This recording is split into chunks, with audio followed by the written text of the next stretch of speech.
Hey you guys, it's Kim. Do you guys know what these two things have in common? They're the beginning of a really delicious dessert. These are little meringue shells that I'm going to show you how to make. And this is a little meringue cookie. I'm telling you, these are extremely affordable and they last a long time and they're really delicious. So I'm going to show you how to make these really quick here. Okay, before we get started, we have a little bit of prep work to do to guarantee the success of what you're doing. First of all, I have my oven preheating at 225 degrees, and I have parchment paper on my baking tray. The next thing I did was I have 4 eggs here that are at room temperature. I've had them setting up for a couple hours. I washed them with soap and water, as well as an orange, because I'm going to make these a little bit special. The thing with making meringues is you have to make sure there is not a single speck of fat, which includes egg yolk, by the way, on anything you're using. So what I'm going to do right now is I'm going to take a paper towel. I put a little bit of vinegar on it. Just to be 100% sure, I'm going to wipe everything down. You know, vinegar will remove the grease. A lot of people don't do that. They take it out of their microwave and it's fine. But, you know, sometimes we cook things. Right now I have my KitchenAid bowl. Just going to do a quick wipe inside. You know, sometimes we maybe cook something that's got a little bit of shortening in it, and if there's a speck anywhere on it, it's going to cause a problem. So I wipe my bowl down. I wipe these 2 bowls because I'm going to separate my eggs, and I'm quickly just going to go over my beaters just to be, again, 100%. I know it's clean, I know it, but, you know, I just don't want to take any risks. All right, so everything's been completely wiped down. The next step before I get into separating the eggs, now it's best if you could find superfine sugar, also known as caster sugar, but it can be expensive and difficult to find. So I have my sugar in here. This is my little ninja thing, and I'm going to just take and powder it up for a few seconds. And I'm going to do that off camera because it makes an awful lot of noise. Basically, you can use a food processor, a blender, whatever. Just put it in there and blitz it up. I'll do just a tiny bit here for you. Get my ninja on there. Basically, blitz it up until it's really fine. Okay, I have my sugar done here. I'm going to take my top off, and I'm going to remove this. And it's kind of like a consistency partway between sugar and not as fluffy as, you know, the powdered sugar, but it's very fine. What it does is it really, really helps it to dissolve better. Okay, so now we'll go over all of the ingredients. That was 1 cup of sugar that we turned into superfine sugar. That's the first part of our recipe. The next thing is just a 1/4 teaspoon, you don't need a lot, 1/4 teaspoon of cream of tartar. You're going to need a tiny pinch of salt and 4 egg whites. That's the very base of your recipe here, okay? I'm going to do something a little special because I'm going to make these orange flavored. I'm going to use the zest of a lemon. Now remember, back a video or so ago, we made some homemade orange extract. You can use between 1/4 and 1/2 teaspoon of extract in here towards the end if you want to flavor it that way.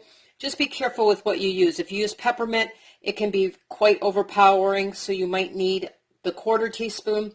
You can do vanilla, you can do orange, lemon, you know, peach, whatever kind of extracts that you like. So the next step is I'm going to separate my egg whites. I'm going to put this off to the side because I separate each egg individually. I have 2 bowls here, one for the egg whites, one for the yolks. I break it over my yolk bowl, and I have impeccably washed hands. I washed my eggs because I don't wash mine ahead of time. I like to use my hands. I break my egg into my hand. Hopefully you can see that okay. I just let the egg white. This one has a little blood spot in it. That's okay. That happens with chickens. I'm going to take my egg white. I dump it into my other bowl. And then I can put my yolks into this bowl. Now, I don't like that in my cookies, so I'm going to get a little spoon and I'm going to remove that. I have my first egg white. It's been cleaned. It's going into my KitchenAid bowl. Like I said, I do these individually. That way I don't have to worry about getting any of those yolks into there. Crack my next egg. Some of my shells are a little soft, I noticed. Okay, now I can put it over this bowl as long as I'm sure I don't get my yolk in there. Crack it into my hand. I let it filter through my fingers. It's pretty easy. It kind of feels weird, but for me, it's the easiest way to do it. I can get that completely separated. Into my bowl it goes. I know my yolk there's no yolk. I can look at it. My yolk did not break. Goes into my KitchenAid bowl. And I'm going to continue that with all 4 eggs. All right, so all of my whites are in my bowl. And don't worry, we're not going to waste those egg yolks, okay? Next step, I'm going to take and I'm going to whip these until they get really frothy, and it's going to take a minute or two. So again, my mixer is very loud. I'm going to head and go and whip those, and I'll be back and I'll show you what they look like. Okay, as you can see, my egg whites are a little bit frothy. The next step I'm going to do is I'm going to mix in 1/4 teaspoon of the cream of tartar. Okay, that's just a 1/4 teaspoon. And I want just the tiniest pinch, maybe 1/8 of a teaspoon of salt. The salt and the cream of tartar work together to help it mix up nice and fluffy. Okay? So I'm going to let that start mixing here. You can see how that little bit of cream of tartar and that salt helps it to start to come together. Okay, now my next step, this is going to take a while. You want to take your time with this. Remember that sugar that we got? You want to get a spoon, maybe a tablespoon at most. Well, I didn't get mine out yet, but I'm going to grab a tablespoon. And you're going to put this on medium speed. And you're going to add 1 tablespoon at a time until it's very well incorporated. You want to do this very slowly because you want that sugar to dissolve into those egg whites. Okay? So we're going to start this up. I'm hoping my camera don't tip because when I turn that back on, and I'm going to put it on medium speed. I'm going to turn the sound off so you don't have to listen to it. And we're slowly going to add in our sugar.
I'm going to continue to add my sugar that slowly until it's all incorporated and we get to stiff peaks. And I'll show you what that looks like in just a minute.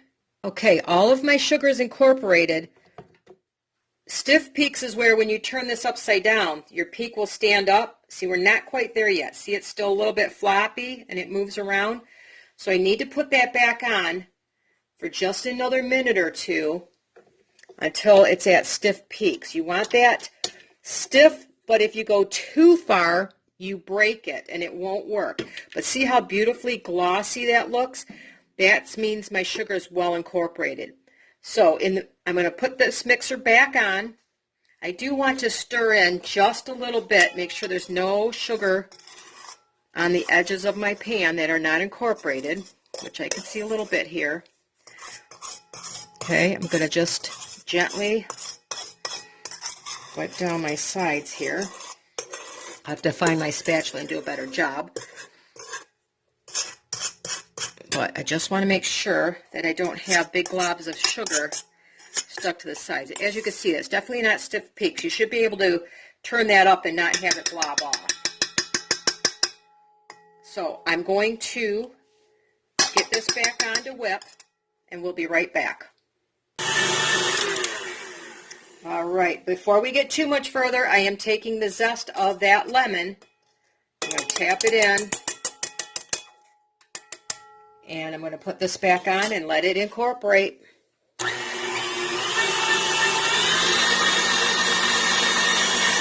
All right, let's check this again. Are we at stiff peaks? Take my spoon. Oh, yes, I believe. Now, let me look at it. See, I can turn my spoon upside down.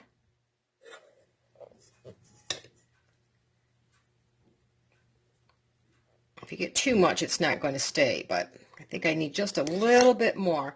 The other thing I want you to do, take your finger, take just a little bit of the meringue, rub it between your fingers. You should not feel anything gritty in there, and it feels kind of like a melted marshmallow. That's exactly the way it should feel, okay? Now, see that peak? It's standing up pretty good there from what's on my finger. Obviously, if it's too big, it's not going to stand up. Let's get a nice big amount. There you go. Stiff peak. It's standing straight up. See how I can turn that and it doesn't flop? This is now at stiff peaks. If you're a little worried, you can take it a little further than this, but you don't want to go too far. If you break it, you have to start all over again. But see how those peaks are standing up there on my finger? That's exactly what you want. The next step is we're going to put these onto the baking sheet and get them in the oven. So let me get that ready. All right, I have my parchment paper. I'm going to take a tiny dollop and I'm going to put it in each corner of this paper. It helps it stay down to your tray because instead of doing cookies that I would pipe out, and it helps with the piping part too, I'm going to make shells, because I want this to be sort of a pavlova. I'm going to fill it with orange curd, and that's what I'm going to be using the extra egg yolks for. So I just put down a little dollop in each corner. It's going to keep our paper kind of from shifting around a little bit. Now, normally if you're doing meringue cookies, you're going to want to pipe them out sort of like a little candy kiss shape. But I don't want to do that. I want to make little shells that I can fill with my orange curd. So I'm going to take a blob. You could do this as one big shell, but since I'm going to be eating most of it myself, I don't want to make a great big shell and have the orange curd soak into it. This way, these will last for quite a while in an airtight container. Just making a nice little circle that I can fill with my curd here. Okay, I'm going to just, these do not, they puff up a little bit, but not a whole lot. So I should easily get at least six on this paper.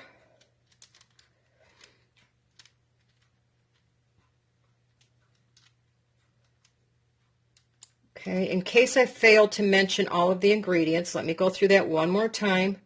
I have 4 egg whites from eggs at room temperature. I have the 1 cup of sugar that I blended in the Ninja food processor, whatever, to make it dissolve easier in my egg whites. I used a 1/4 teaspoon cream of tartar, a tiny pinch of salt,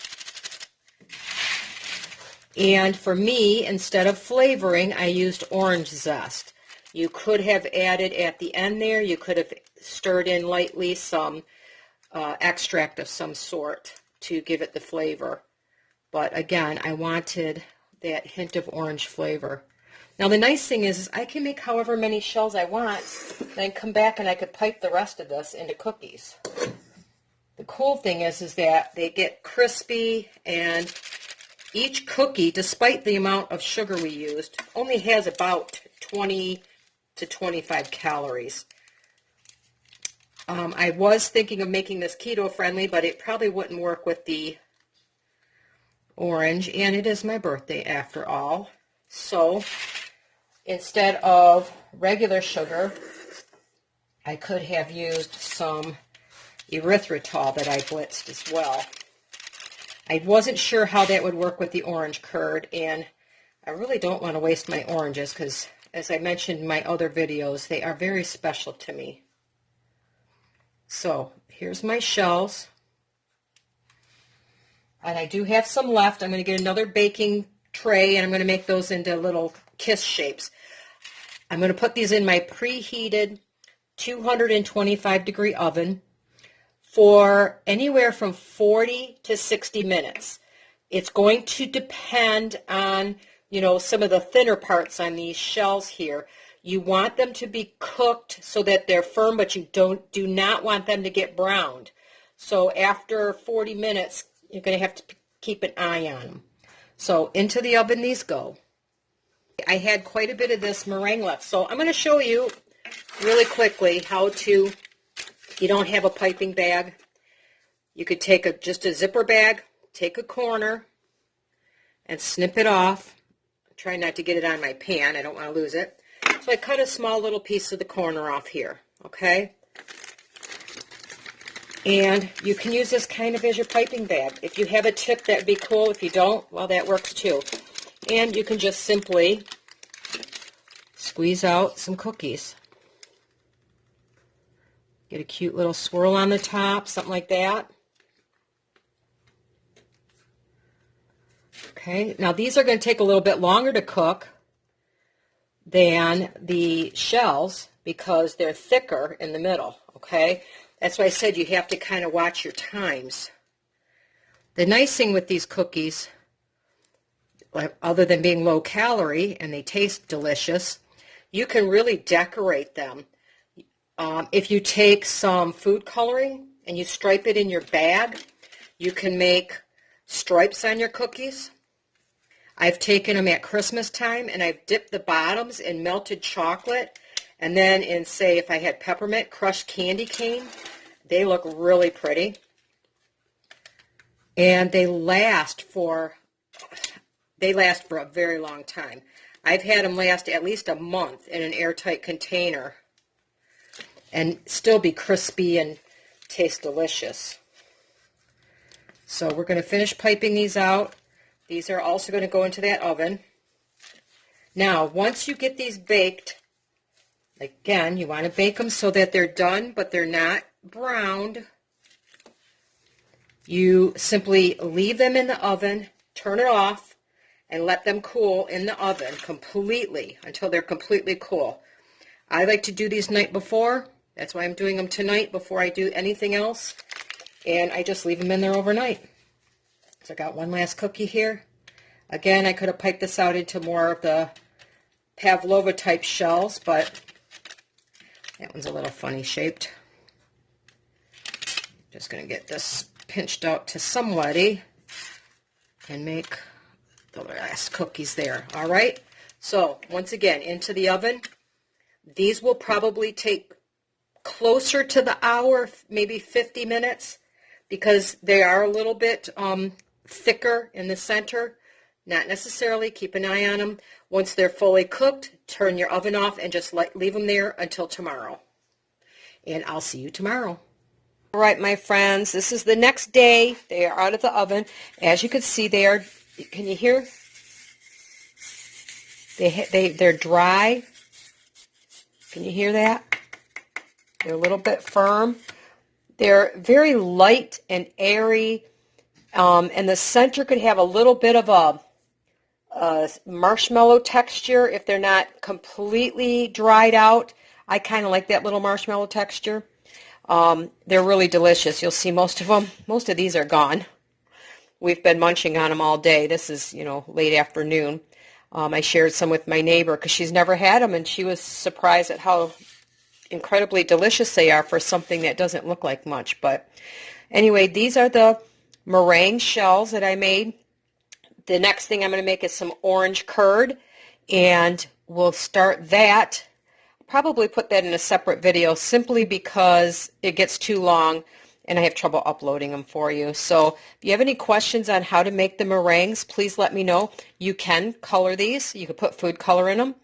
It's really cool if you stripe your piping bag, and then you'll have like a swirl when they come out. You could flavor them with any extracts that you like. I have used cocoa powder. That works good. You can make chocolate.